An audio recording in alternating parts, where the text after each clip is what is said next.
Всем доброй ночи, друзья мои.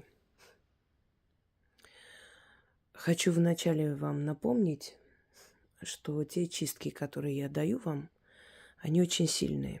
И они очень во многом помогают вам справиться с определенными трудностями и проблемами. Например, могут помочь организму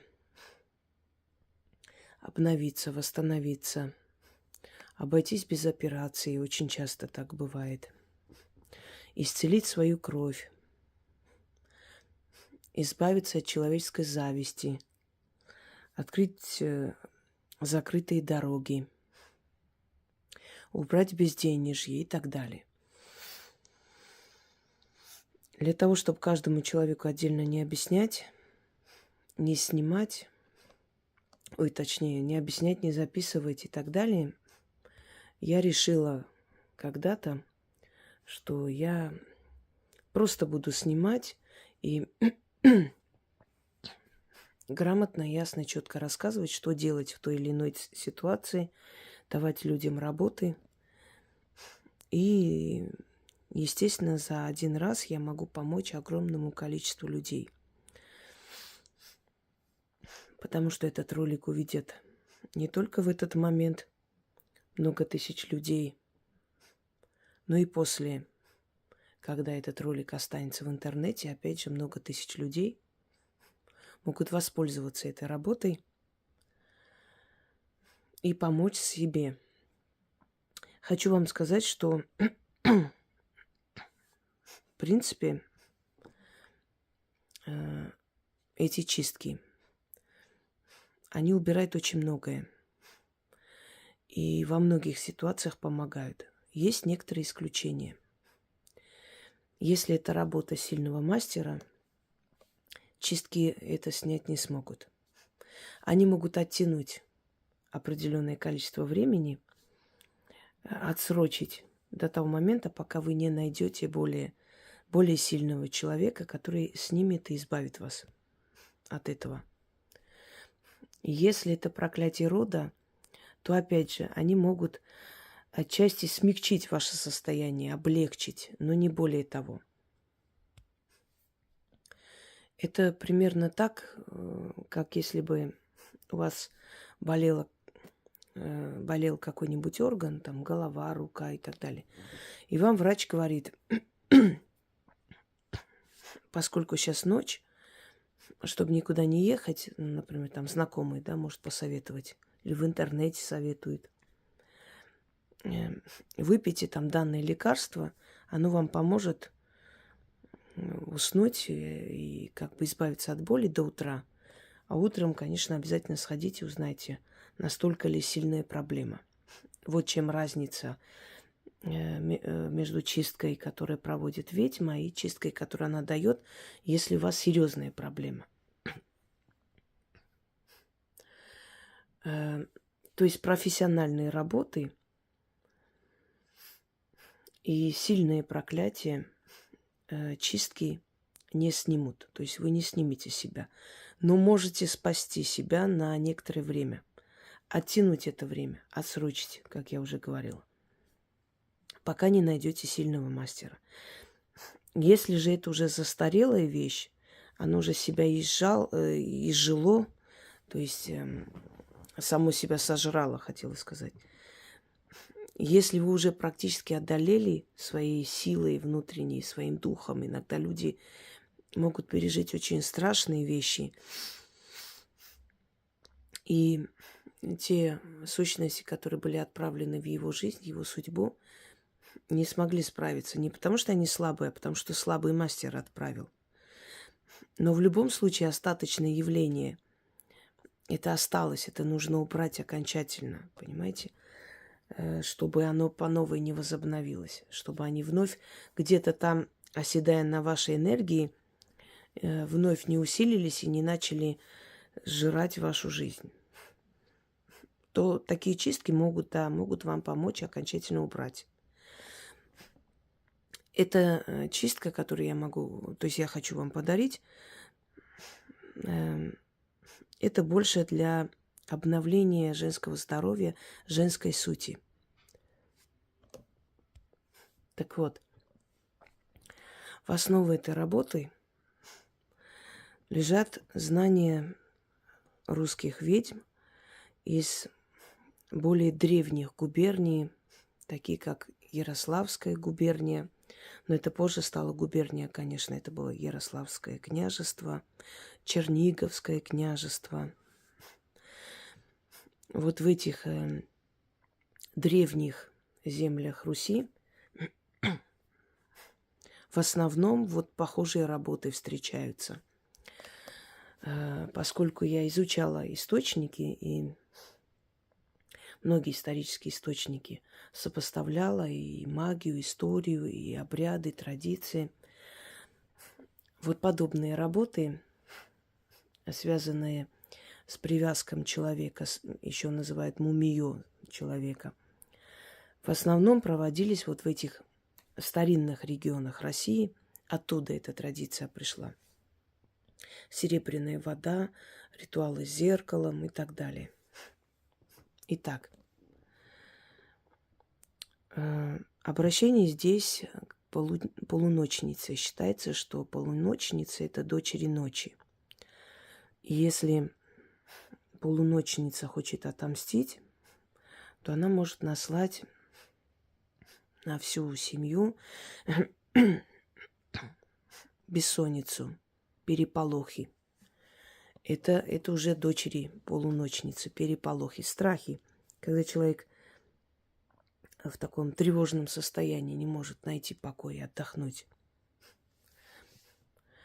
Но к полуночнице можно обратиться и попросить о помощи, и попросить убрать и забрать черноту. Почему к таким духам, таким силам обращаются? Для того, чтобы они убрали черноту. Потому что это их пропитание, это та энергия, которая питает их силу. Они усиливаются таким образом. Вот поэтому они с радостью забирают с людей вот эту черноту. Это хида, так называемая. Во Вселенной каждый дух, каждая сила, она имеет определенную потребность в энергии. Все распределено правильно. А вот подобные сущности, подобные невидимые создания, которых мы называем духи, ну, по сути, если так подумать, что это? Это разумы. Невидимые нам разумы, которые обитают в потустороннем пространстве. Вот эти невидимые разумы, у них разные пропитания, разные потребности, и многие из них, которых мы призываем для чисток, они забирают с нас вот эту черноту и питаются этой энергией. А иные силы возвращают тем, кто наслал, тем самым мучая их, и опять же питаясь их энергией, уже энергией мучения. Теперь свои ногти, волосы нельзя было никому отдавать, ни у кого оставлять. Не просто так происходит, когда человек идет в парикмахерскую. Знаете, есть легкая рука, есть тяжелая рука. Человек с тяжелой энергией встречается иногда. После его стрижки волосы начинают редеть, плохо растут. А есть парикмахеры, после которых волосы начинают оздоравливаться, становятся более пышные и так далее. И чаще всего, если у вас есть привычка волосы свои расчесывать и кидать в мусорку или где-нибудь еще, то наверняка у вас головные боли есть. Одно время и у меня была привычка, пока я себя не приучила к тому, что хотя бы, если мне некогда сжигать их, хотя бы кинуть просто и смыть волосы. Отдайте стихии воды. Воде отдайте хотя бы. Потому что если ваши волосы будут летать, непонятно где, если птицы будут забирать и выть с них гнезда и так далее, то ваши головные боли не пройдут. В волосах сохраняется, волосы это как антенна, связь со Вселенной. Именно поэтому в древние времена волосы стричь было не принято. Нельзя было Ну, и бороды стричь, между прочим, хочу вам сказать. Почему бороды отращивали мужчины? Потому что это их связь с родом. Э, Через волосы человек принимает определенную информацию на самом деле. Это реальность. Это не означает, что мы должны все ходить там волосатые и прочее. Нет. Но, по крайней мере, мы должны очень бережно относиться, потому что волосы отчасти наша защита. И не разбрасываться там и здесь. Еще волосы – это связь с нашей сущностью. Это то есть это связь с нашим фантомом, с нашими подсознательными там страхами, желаниями и так далее. Волосы – это связь с нашим родом. Почему волосы, если попадут в нехорошие руки, то на них можно навести что угодно. Волосы, ногти. Это не просто, скажем так, материал, который можно срезать и выкинуть. Это материал, который нас связывает с ними. И если это забрать, если с этого сделать вольт или что-то еще, то человек может пострадать. Смотря кто делает, конечно. Но даже самый неопытный кустарщик может что-нибудь да навести. Теперь, многие ногти обрабатывают, значит, делают маникюр, и мало кто дома стрижет ногти. Обычно, значит, отращивают ногти, идут по новой, исправляют. Поэтому ногти собрать немножко будет труднее. Но в любом случае, в заговоре надо это говорить. По крайней мере, соберите волосы. Вы расчесываетесь, снимайте с расчески и собирайте в пакете. Если вы стрижете ногти, если вы не ходите никуда, сами делаете, значит, стригите, соберите туда ногти. Раз в месяц берете котелок. Раньше сжигали дрова, другие там, скажем так, такие материалы для розжига. Сейчас более современный мир. Можете брать спирт. Можете брать даже вот для розжига костров. Оно там состоит из парафина. В принципе, можно и этим. Значит, в этом котелке сжигаете и читайте над огнем. Можно перемешивать, можно там добавлять сверху масло или спирт, на чем вы сжигаете, смотря. Значит, можете читать даже тогда, когда огонь погас. Читать надо 6 раз. Раз в месяц. Ну, не обязательно прям строго соблюдать. Ну, как вспомните, месяц прошел, все уже собрано, берете это все, сжигаете в этом котелке, 6 раз говорите эти слова, после чего смываете в унитаз, смываете в раковину, куда у вас удобнее смывать, туда и смывайте. Если у вас рядом есть река, можете в реку кинуть. Но, конечно, лучше смыть дома и закончить этим. И запомните, нельзя кидать это в стоячую воду, потому что стоячая вода, болотная вода, озерная вода, море, оно символизирует как бы застой. Только река символизирует жизнь, продвижение вперед. Если вы вот сделаете это своей привычкой, по сути, вам придется в год, наверное, 12 раз это проводить. Если вы сделаете это своей привычкой, вы начнете замечать вот через месяц, 2, 3, что вы начинаете молодеть, вам становится легче, у вас лучше становится самочувствие, у вас снимаются отеки ног. Дело в том, что мы живем в социуме. Вокруг нас огромное количество ненависти, злости, зависти. Особенно, если вы на виду, особенно, если вы умный человек, яркая личность и так далее. Это подходит и для женщин, но оно может и обновить и мужскую энергию. Здесь четко, ясно не сказано, что это именно вот женская энергия или мужская. Почему я для женщин рассказываю? Потому что в основном женщины это делают. Женщины больше связаны с миром духов, у них более развито это чутье, понимание. Знаете, не помню, кто из древних колдунов сказал, все смеются над магией до тех пор, пока не испробовали сами. и не увидели это чудо. Вот поэтому у мужчин немножко другая психология. Они начинают верить в это, когда видят, что действительно ваши заговоры принесли в семью деньги, удачу. Они начинают в это верить. Даже сами напоминают, что иди сделай, начитай, может, чего надо купить для фортуны. Еще раз повторюсь, женщина верит и получает. Мужчина получает, только потом верит. Мы по-разному созданы, по-разному живем и по-разному чувствуем. Итак, вам нужно месяц собирать ногти и волосы. Если ногти не собираете, хотя бы волосы. Волосы-то вы точно расчесываете. Если пойдете в парикмахерскую, вам постригут, попросите там что-нибудь постелить и после отдать вам ваши волосы. Не оставляйте там волосы. Пусть даже с чужими волосами, неважно, но забирайте.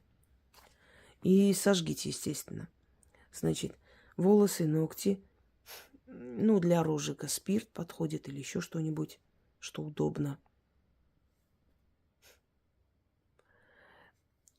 Сжигайте, но сжигать нужно после 12 ночи, то есть 00:00 ночи. Это время полуночниц, с 00 до 03. Это самое активное время духов. Поэтому старайтесь такие сильные работы делать вот в этом промежутке. 6 раз начитали, смыли, ложитесь спать. У вас будет сон, как у младенца. Успокойте нервную систему, прям станет легче, вот боль в ногах отпустит и так далее. На самом деле вы помолодеете. Вот что у вас будет происходить. Сделайте это. Знаете, иногда нужно и себе помочь, не только другим. Если вашей дочери больше 12 лет, ей тоже можно это провести. Точно так же собрать свои волосы, ногти, заодно и вы научите ее этому. И это станет привычкой на всю жизнь. Это замечательная привычка. И после чего проведете и обновите свое женское состояние и здоровье. Мужчины могут провести. У мужчин не такие длинные волосы, но ногти-то они стригут. Пусть будет какая-то часть волос, какая-то часть ногтей. И у них организм обновится. Просто я знаю, что это будет делать женщина, поэтому больше нацелена на них. И заговор следующий. Пойду я простоволосая и босоногая. Из дома в ворота, из ворот во чисто поле. Там сидит на троне мать-полуночница. У ее ног костер жертвенный яро пылает. Всю черноту людскую сжигает. Полуночница-матушка, узри меня, услышь меня. В моем деле подсоби мне. Кидаю в костер у ног полуночницы волосы и ногти. Если у вас только волосы, значит только волосы. Только ногти, значит только ногти. Через ногти мои, через мои волосы тело свое очищаю. Всю черноту с себя снимаю.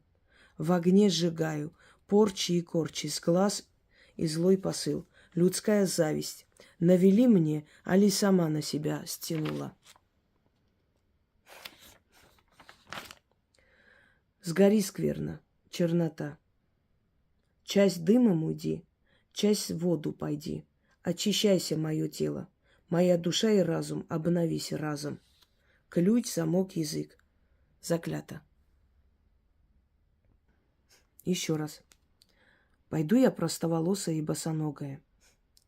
Из дома в ворота, из ворот во чисто поле. Там сидит на троне мать-полуночница. У ее ног костер жертвенный яро пылает. Всю черноту людскую сжигает. Полуночница-матушка, узри меня, услышь меня. В моем деле подсоби мне. Кидаю в костер у ног полуночницы свои волосы и ногти. Через ногти мои, через мои волосы тело свое очищаю. Всю черноту себя снимаю. В огне сжигаю порчи и корчи. С глаз и злой посыл. Людская зависть. Навели мне, али сама на себя стянула.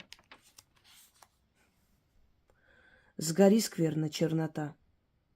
Часть дымом уйди, часть в воду пойди. Очищайся, мое тело. Моя душа и разум, обновись разом. Ключ, замок, язык. Заклято. Еще раз прочитаю, вам нужно 6 раз напомню.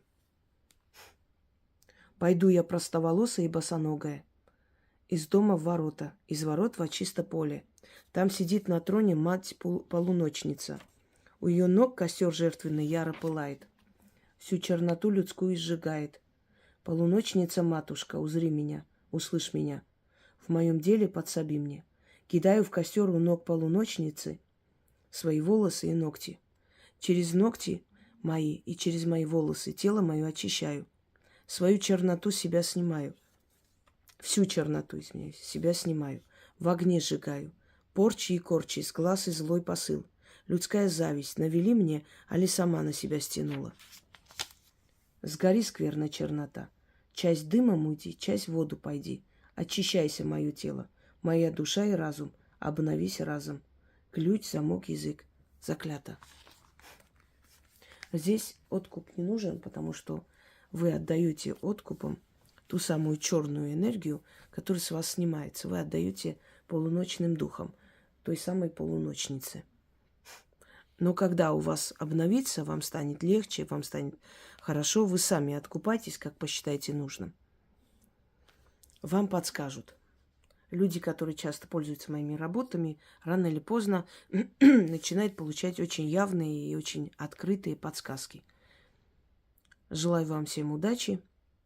Пусть эта работа тоже будет в вашей копилке и принесет вам много хорошего в жизнь. Всем всего хорошего.